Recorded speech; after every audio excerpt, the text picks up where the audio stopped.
ఏదేమైనా సరే ఇప్పటికే అనేక అంశాలలో ప్రజల నుంచి వ్యతిరేకతను ఎదుర్కొంటున్న ప్రభుత్వం ఇప్పుడు బీసీ కులగణన దీంతో మళ్ళీ తన వ్యతిరేకత బ్యాగేజ్ను పెంచుకుంటున్నట్టుగా కూడా చర్చ నడుస్తోంది. దీనికి సంబంధించి మనకు మరింత సమాచారం మా ప్రతినిధి సాంబ ఖమ్మం నుంచి అందిస్తారు.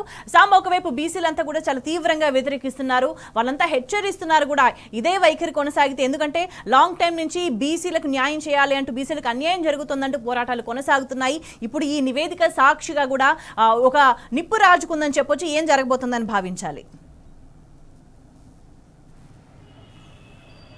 స్వేచ్ఛ ప్రభుత్వం ఒక భయపడుతున్నట్టుగా కనిపిస్తుంది. ఎందుకంటే ప్రభుత్వం దగ్గర ఉన్నటువంటి లెక్కలు సరి అయినవి కావు అనేటువంటి విషయం ప్రజలకు అట్లాగే ప్రతిపక్షాలకు తెలిసే లోపలనే మమ అనిపించేస్తే ఈ సమస్యను క్లోజ్ చేసినట్టు అవుతుంది అనేటువంటి ఒక కన్క్లూజన్కి వచ్చిన తర్వాతనే ఈ రకమైనటువంటి కన్ఫ్యూజన్ క్రియేట్ చేస్తున్నట్టుగా ప్రస్తుతం తెలంగాణ సమాజం అర్థం చేసుకుంటుంది. జిల్లాలో ఉన్నటువంటి ప్రజానికం కూడా అదే అర్థం చేసుకుంటుంది.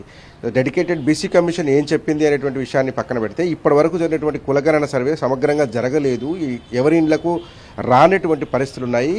కులగణన చేసినటువంటి వ్యక్తులు 10th క్లాస్ చదువుకున్నటువంటి వ్యక్తులతో కులగణన చేశారు, చాలా కాలమ్స్ వాళ్ళు పూర్తి చేయకుండా వదిలేశారు అనేటువంటిది ప్రధానంగా ఆరోపణ వస్తున్నది. ముఖ్యంగా పట్టణ ప్రాంతాలలో ఈ కులగణన జరిగినటువంటి తీరు మీద చాలా అభ్యంతరాలు ఉన్నాయి. చాలా చోట్ల మంత్రులకు, కలెక్టర్లకు, ఆర్డీఓలకు కంప్లైంట్ చేసినటువంటి పరిస్థితులు కూడా ఉన్నాయి. ఇదే ఖమ్మం జిల్లాలో ఖమ్మం హెడ్ క్వార్టర్లో కూడా సరిగా జరగలేదు అని చెప్పి సాక్షాత్ మంత్రులకు కూడా చెప్పినటువంటి పరిస్థితులు ఉన్నాయి. కానీ కులగణన జరుగుతుంది, పూర్తి చేస్తామని చెప్పి ఒక పక్క మంత్రులు చెప్తుండగానే కులగణన పూర్తి అయిపోయిందంటూ వివిధ రకాల కులాలకు సంబంధించినటువంటి డేటాను బయటపెట్టేటువంటి ప్రయత్నం చేయటము, ఆ డేటా ఆధారంగానే క్యాబినెట్ సబ్ కమిటీ కూర్చోవటము, ఆ తర్వాత క్యాబినెట్ అప్రూవల్ తీసుకుంటాము, మళ్ళీ వెంటనే అసెంబ్లీలో పెడతాము, దాన్ని తీసుకెళ్లి కేంద్రానికి ఇస్తామని చెప్తూ ఒక ప్రహసనాన్ని, ఒక ప్రజలను కన్ఫ్యూజ్ చేసేటువంటి ఒక విధానాన్ని రేవంత్ రెడ్డి సర్కార్ ఎత్తుకున్నట్టుగా కనపడుతుంది. ఎందుకంటే ఇప్పటి వరకు కాంగ్రెస్ పార్టీ మేనిఫెస్టో పేరుతో చేసినటువంటి డ్రామా కావచ్చు, మేనిఫెస్టో పేరుతో ఇచ్చినటువంటి గ్యారంటీలు, హామీలు అన్నిటి విషయంలో ప్రజా వ్యతిరేకతను ఎదుర్కొంటున్నటువంటి పరిస్థితులలో ఇప్పుడు ఈ 42% ఏదైతే బీసీలకు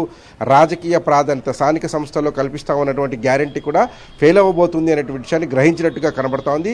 ఇది ప్రజలు గ్రహించకుండా ఉండాలంటే హడావుడి క్రియేట్ చేసి ఎక్కడికెక్కడ పూర్తి చేసి కేంద్రం మీద నెట్టడమో, సుప్రీంకోర్టు ఆర్డర్ ఉంది 50% మించి జరగకూడదు అనేటువంటి ఒక ఆర్డర్ ఏదైతే రిజర్వేషన్లకు సంబంధించి ఉందో అవన్నిటిని క్రోడీకరించి లబ్ధి పొందాలనేటువంటి ఒక కుట్ర చేస్తున్నట్టుగా బీసీ సంఘాలు అనుమానాలు వ్యక్తం చేస్తున్నాయి. ముఖ్యంగా ఈ ఏజెన్సీ ప్రాంతాలను కనుక మనం గమనించినట్లయితే భద్రాచలం నుంచి మొదలు పెడితే ఆసిఫాబాద్ వరకు, మహారాష్ట్ర నాందేడ్ బార్డర్ వరకు ఉన్నటువంటి తెలంగాణకు సంబంధించినటువంటి ఆదివాసీ గిరిజన ప్రాంతం ఏదైతుందో ఇక్కడ బీసీలకు లభించబోయేటువంటి ప్రాతినిధ్యం చాలా చాలా మైనర్గా ఉండబోతుంది. 3-4%కి మించబోకుండా ఉంటుంది అనేటువంటిది ఒక ఇప్పుడు వినిపిస్తున్నటువంటి ప్రధాన చర్చ. ఎందుకంటే 9% ఏదైతే ఎస్సీ ఎస్టీలకు ఇస్తున్నటువంటి రిజర్వేషన్ ఉందో ఆ 9% కూడా ఎక్కువగా మహబాద్, అట్లాగే భద్రాద్రి కొత్తగూడెం జిల్లా, ములుగు, దాంతోపాటే ఆసిఫాబాద్, ఆదిలాబాద్, మంచిర్యాల లాంటి చోట్ల అమలు చేస్తూ ఉన్నారు.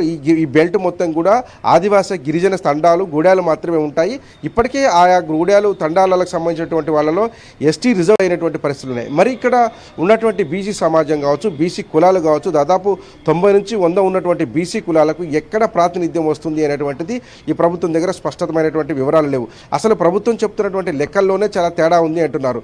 బీసీల జనాభా పెరిగింది అని ఒక పక్క చెప్తూనే, బీసీలకు రాజకీయ అవకాశాలు రావాల్సినటువంటి పరిస్థితి ఉంది అని చెప్తూనే ఒక పక్క హామీలు ఇస్తూ మేనిఫెస్టోలో పెట్టేటువంటి కాంగ్రెస్ ప్రభుత్వం ఇప్పుడు ఆ బీసీలకు న్యాయంగా దక్కుతున్నటువంటి వాటాలను కూడా గండి కొట్టేటువంటి ప్రయత్నం చేస్తుందనేటువంటిది అనుమానం వ్యక్తమవుతోంది.